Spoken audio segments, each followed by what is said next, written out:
Kalah jadi ketua masjid, nggak mau lagi datang ke masjid. Gimana kita mau maju?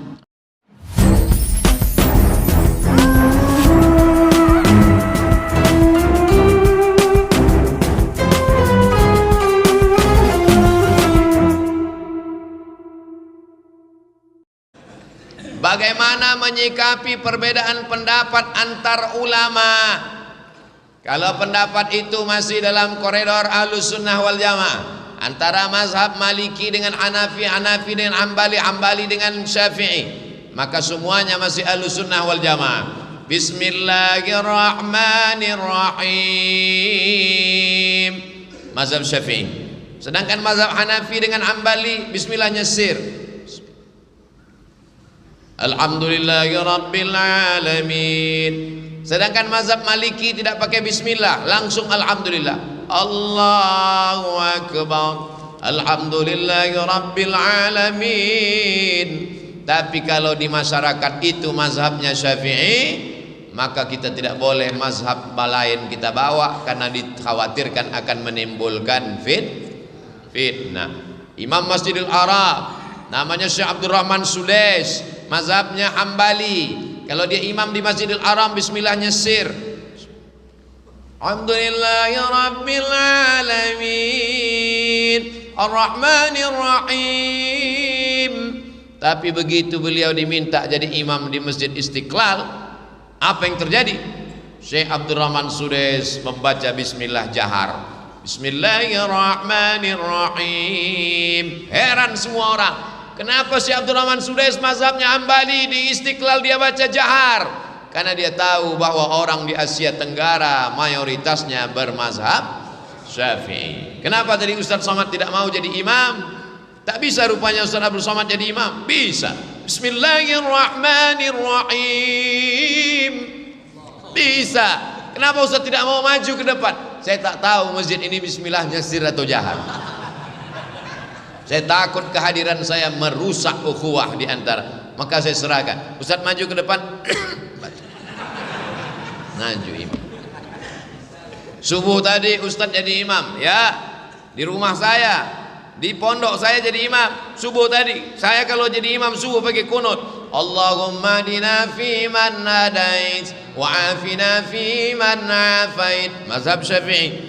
Tapi kalau kita pergi ke India, Pakistan, Bangladesh, Turki, mazhabnya Hanafi. Mazhab Hanafi tidak pakai kunut. Kenapa di Masjidil Haram, Masjid Nabawi tak ada kunut? Karena sejak revolusi King Abdul Aziz 1924, Saudi Arabia memakai mazhab Hambali. Hambali tidak pakai kunut.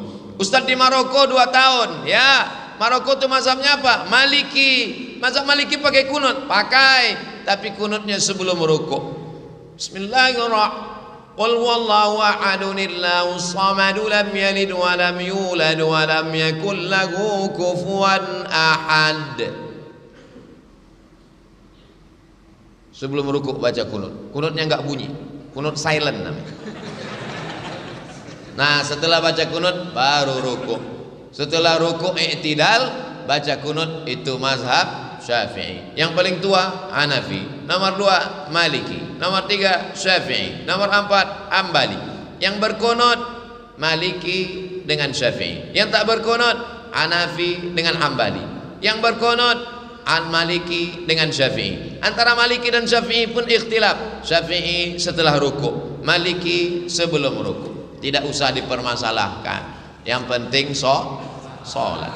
Tapi kalau ikhtilafnya di luar Ahlus Sunnah wal Jamaah, maka jangan diikuti. Ada teman saya, Pak Ustadz, gimana? Sholatnya pejam mata aja. Kau udah sholat tadi? Sudah. Kok nggak gerak? Ini namanya sholat batin. Kalau ada nanti yang sholat batin, diam aja. Kasih tahu sama istrinya di rumah, jangan kasih suamimu makan. Nanti kalau dia marah, nasi mana? Nasi batin, Mas.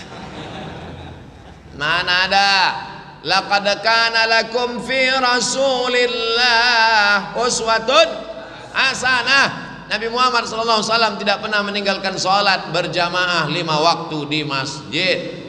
Nabi sakit hari Rabu, meninggal hari Senin. Sakit kerasnya hari Rabu, disiram pakai air 5 qirbah. Qirbah adalah kulit kambing yang dijahit, diisi dengan air, disiramkan. Nabi terbangun. Ketika Nabi terbangun, apa katanya? Bawa aku ke masjid, mau sholat berjamaah. Dibopong, dipapah. Sebelah kanan Sayyidina Ali, sebelah kiri Fadl bin Abbas. Abbas membawa, kakinya menyeret demi untuk sholat berjamaah. Kenapa sekarang orang tidak sholat berjamaah? Alhamdulillah, masjid kita melimpah ruah hari Jumat.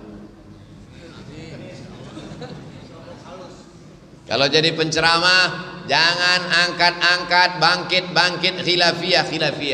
Kalau mau membahas khilafiyah, bahas menurut 4 mazhab. Dari maghrib ke isya, pembahasan kita malam ini adalah tentang masalah wudu, perbedaan wudu Hanafi, Maliki, Hambali, Syafi'i. Jangan satu mazhab diangkat, yang satu mazhab dikatakan bid'ah, wa kullu bid'atin dhalalah, wa kullu dhalalatin finnar. Ini masalah khilafiyah. Maulid Nabi khilafiyah. Kata Imam Ibnu Hajar Al-Asqalani, ada dalilnya. Kata Imam Jalaluddin Abdurrahman As-Suyuti, ada dalilnya.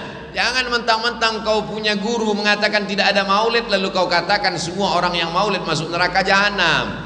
Jangan bangkit masalah khilafiyah. Kalau mau membahas khilafiyah, sebutkan menurut semua mazhab. Jika semasa hidup banyak sholat fardu yang tidak dikerjakan, apakah wajib menggantinya atau mengqadhanya? Mengqadha sholat fardu yang lama tinggal dulu, hukumnya wajib dilaksanakan. Bagaimana cara melaksanakannya? Selesai sholat zuhur, maka dia sholat zuhur sekali lagi. Usolli fardhu zuhri 4 raka'atin qadha'an. Bukan koboan. Nanti habis sholat asar, dia sholat sekali lagi. Usolli fardhul asri 4 raka'atin qadha'an. Tidak ada ikhtilaf 4 mazhab, Hanafi, Maliki, Syafi'i, Hambali. Kalau mau lihat dalilnya gimana Pak Ustaz? Buka handphone, tulis di Google itu qadha salat Ustadz Sarwat. Ustadz Sarwat sahabat saya, dia rajin menulis, punya rumah fikih. Qadha salat Ustadz Sarwat, tulis, langsung dapat jawabannya. Qadha salat yang terlewat, Ustadz Ahmad Sarwat LCMA, Rumah Fikih Indonesia. Hanafi, Maliki, Syafi'i, Hambali, semuanya mengatakan sholat yang tinggal dulu wajib diqadha. Hanya saja kalau sholat subuh sama asar jangan diqadha di masjid. Yang besok gara-gara ini nanti habis asar qadha, sholli fardul asri 4 raka'atin qadha'an. Tidak semua paham. Bapak pulang ke masjid, di masjid bapak orang tak paham, ditengoknya ada sholat ba'diyah asar, langsung dia bilang, siapa ini? ISIS. Masya Allah, inilah anak yang berani luar biasa. Bismillahirrahmanirrahim. Minta tanda tangan, tempatnya pun dia yang nunjukkan. Hebat. Allahumma faqihu fid din wa 'allimhu ta'wil warzuqhu famal mursalin. Jadikan anak kami anak soleh dan solehah ya Allah. Pertanyaan tadi ada satu di handphone, bagaimana supaya kita ini solid dalam persatuan? Yang pertama, lihat titik persatuannya. Tuhan kita satu, la ilaha illallah. Nabi kita satu, asyhadu anna Muhammadan Rasulullah. Kitab kita satu, Al-Qur'an. Kiblat kita satu, fawalli wajhaka syatral masjidil haram. Adapun perbedaan-perbedaan yang sifatnya furu'iyah, berlapang dada menerima perbedaan. Adapun persatuan di organisasi, di masjid, musyawarah. Kalau sudah kalah dalam pemilihan, ya udah kalah aja. Ini banyak ketua masjid, ketua organisasi begitu kalah buat organisasi baru. Kalah jadi ketua masjid, buat masjid baru. Kalah jadi ketua masjid, nggak mau lagi datang ke masjid. Gimana kita mau maju? Oleh sebab itu maka nata'awan fi mattafaqna, mari kita bekerja sama pada perkara-perkara yang kita sepakati, wa nata'adzar fi makhtalafna, mari kita berlapang dada menerima perbedaan. Supaya otak kita ini jangan terlalu berpecah belah. Cari yang kita sepakat. Kita sepakat mendirikan pesantren gratis tahfiz Quran. Sepakat? Sama-sama cari tanah, sama-sama buat bangunan, sama-sama memikirkan anak-anak sekolah gratis. Tidak ada ikhtilaf tentang ini. Sama-sama memikirkan supaya anak kita menjadi penghafal Quran. Sepakat? Sepakat. Sama-sama memikirkan kita punya masjid. Di samping masjidnya ada klinik bersalin gratis, klinik gigi gratis. Duitnya dari mana? Dari wakaf, infak, zakat, sedekah. Membuat klinik, membuat rumah sakit, fakir miskin, yatim dan duafa. Tidak ada ikhtilaf dalam masalah ini. Karena kalau tidak begini nanti otak kita akan dihabiskan oleh khilafiyah. Sampai orang udah tahu kalau ustadz ini yang ceramah, ini pasti khilafiyah. Tertulis di keningnya, ustadz khilafiyah. Mari kita cari titik-titik persamaan, sama-sama ingin mewujudkan sekolah untuk semua kalangan. Sekarang pesantren mahal, uang bangunan tidak sanggup lagi. Orang fakir miskin mau daftar, mengenengok daftarnya langsung dia pingsan, mati mendadak.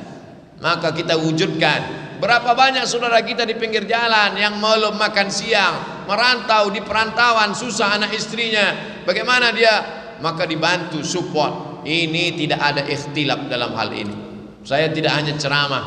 Kami dengan sahabat-sahabat kami membuat yayasan. Tahun lalu menerima tahfiz Quran gratis, tahun ini menerima tahfiz Quran gratis. Kita buat di seluruh daerah kita masing-masing. Itulah cara memperbaiki umat. Insya Allah kalau kita buat ini tahfiz gratis, tahfiz, insya Allah 5 tahun, 10 tahun Indonesia akan tetap menjadi baldatun thayyibatun wa rabbun ghafur.